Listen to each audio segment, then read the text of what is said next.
મોટા ભાગના ઘરોમાં દરરોજ ઈંડા ખાવામાં આવતા હોય છે અને ઈંડાના ક્વોલિટી પ્રોટીનમાં વિટામિન બી અને વિટામિન 12, વિટામિન ડીના આયર્ન, પ્રોટીન સહિતના વિવિધ આવશ્યક પોષક તત્વોથી ભરપૂર હોય છે. રોજ ઈંડા ખાવાથી શરીરનો સર્વાંગી વિકાસ થાય છે, પરંતુ તેનાથી કોઈ ફરક પડતો નથી. ઈંડાના સ્વાદમાં હોવાની સાથે એક પૌષ્ટિક પણ હોય છે. ઈંડામાં કોલેસ્ટ્રોલ હોય છે, જે વૈદ્યકીય રીતે ખરાબ નથી. અમેરિકન હાર્ટ એસોસિએશન અનુસાર, કારણ કે તમારા શરીરને કોષો બનાવવા માટે વિટામિન અને અન્ય હોર્મોન્સ બનાવવા માટે તેની જરૂર છે. કેનેડિયન જર્નલ ઓફ ડાયાબિટીસને પ્રકાશિત થયેલા સમીક્ષા મુજબ, સંશોધનમાં તપાસ કરી શું દર અઠવાડિયામાં 6 થી 12 ઈંડા ખાવાથી પ્રકારના 2 ડાયાબિટીસ ધરાવતા અથવા જોખમ રહેલા લોકોમાં હૃદયરોગના જોખમના પરિબળો પર અસર થાય છે. અગાઉના સંશોધનોમાં સમીક્ષા કર્યા બાદ તેઓએ શોખ ઈંડાના કોલેસ્ટ્રોલ, ઇન્સ્યુલિન અથવા બળતરા જેવા મુખ્ય પરિબળો પર કોઈ નકારાત્મક અસર થતા નથી.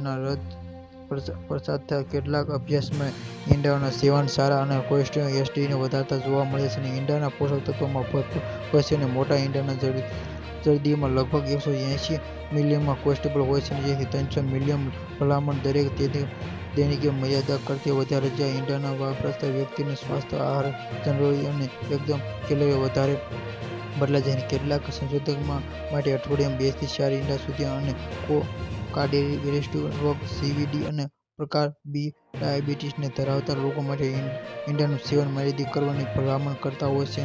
Oriental journal of food science અને એલિમેન્ટરીમાં પ્રકાશિત થયેલા આ અન્ય અભ્યાસમાં જણાવ્યું છે કે દૈનિક અઠવાડિયામાં 2 થી 7 ઈંડા ખાવાથી એલડીએલ કોલેસ્ટ્રોલના ઉચ્ચ સ્તરને ઘટાડવામાં મદદ થાય છે અને મેટાબોલિક સિન્ડ્રોમનું જોખમ તેની સરખામણીમાં દરરોજ 2 અથવા તેથી વધુ ઈંડા ખાવાથી કોઈ નોંધપાત્ર અસર નથી.